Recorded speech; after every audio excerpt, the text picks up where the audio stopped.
Alright, what's going on, y'all? It's your girl, Kels. This is dope because I found a way to record videos without having to hold it, so I got no hands. Alright, so today is Sunday, and came from church. Church was actually pretty dope today. Worship was dope.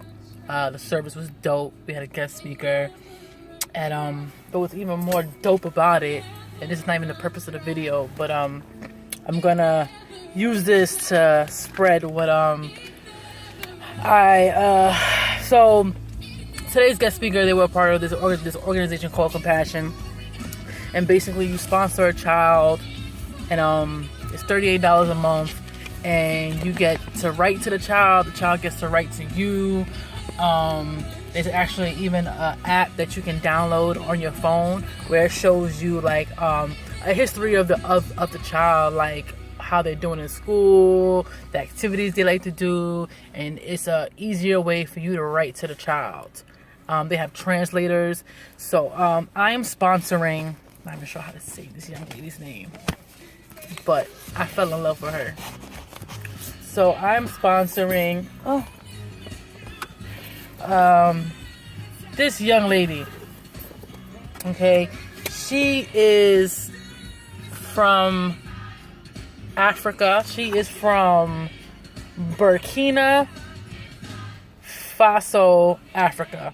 And I'm not even sure how to pronounce her name, Nadaje, but she's beautiful. And we're both Virgos, so that was one of the reasons why I chose her, because we're both Virgos. But pretty much the service today was about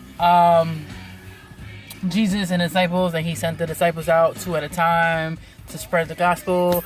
They come back to Jesus excited and eager. He tells everybody, get in the boat, and pretty much they go out, and skipping a fast forward, he tells Jesus to step off the boat, and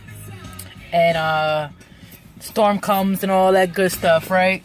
And so it's like, why would you tell Peter to step off the boat? Storm is coming, and Jesus is just chilling there. And Jesus, now Jesus has all power, all authority. And Jesus tells, Jesus has control over the weather. Jesus has control over the birds flying, the birds chilling, everything. Like Jesus has control over everything. So you step out, and Peter. I mean, for me, every time I hear the story, I'm perplexed. Like, why would you tell me to step out this boat, Jesus? Like, you want me to walk on water? I can't walk on water.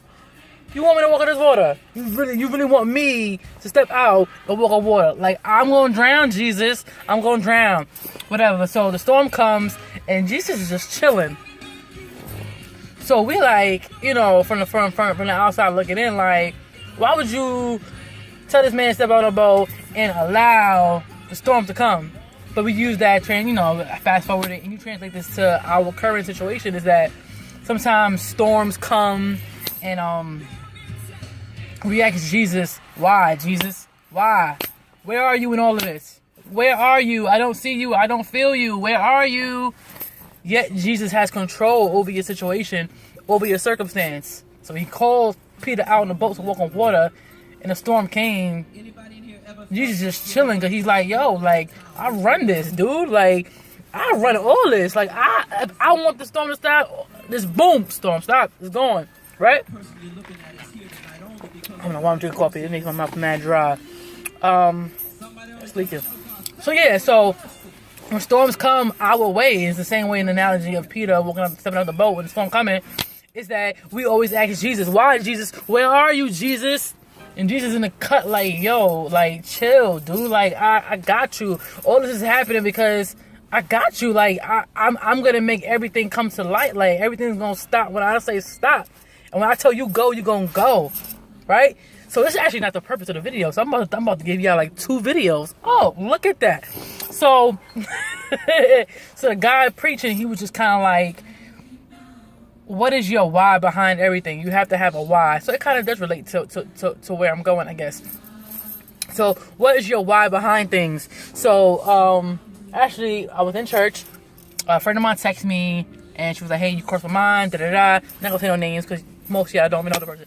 But hey, you crossed my mind. I was like, you crossed my mind too. I meant to text you the other day, and we started talking. And basically, she felt like she felt very, very routine-ish, and like there was more out there. And then because of the message, this inspired me. It's crazy how God orchestrates things to come about, because it kind of relates, and that's how I got inspired to give my advice to this person. But I was just like, busy's not good.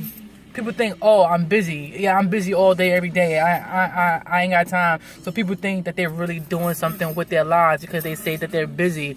I said busy leaves you empty.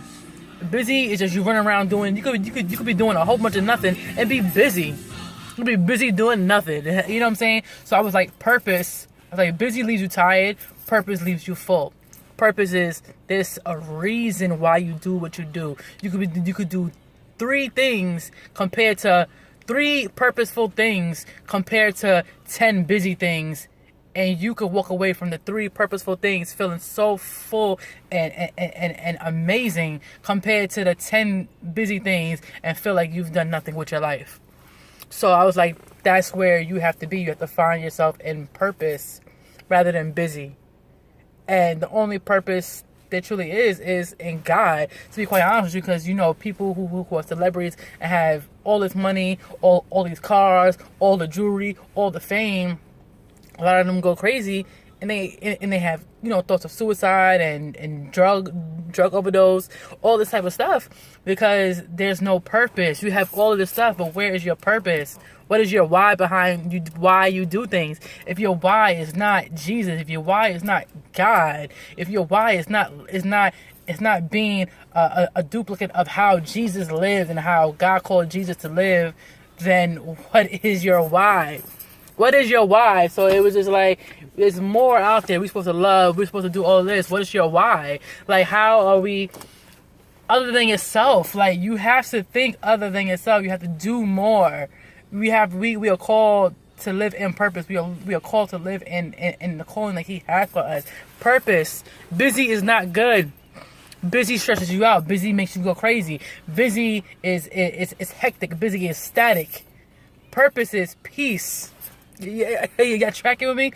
Busy is like a static. Like, that's busy. Purpose is peaceful. You feel full when you eat a good, nice, full meal, not greasy fat, but a nice, wholesome meal. That's purpose. You feel full. You don't feel bloated. That's busy. What's your purpose? What is your why? What are you living for? What is your why? What is your why? Well, it's not a semester why. I can't. My jacket's too tight. It's supposed to be why. Can't. I might rip my jacket. But what is your why? Okay? So this is kind of like 2 videos in one, but it kind of connected. See how I connect things? Oh, I was working at church today. That's why I got my damn name tag on. So, I hope you guys liked the video. I had a whole sermon in my car before I recorded it, which is crazy.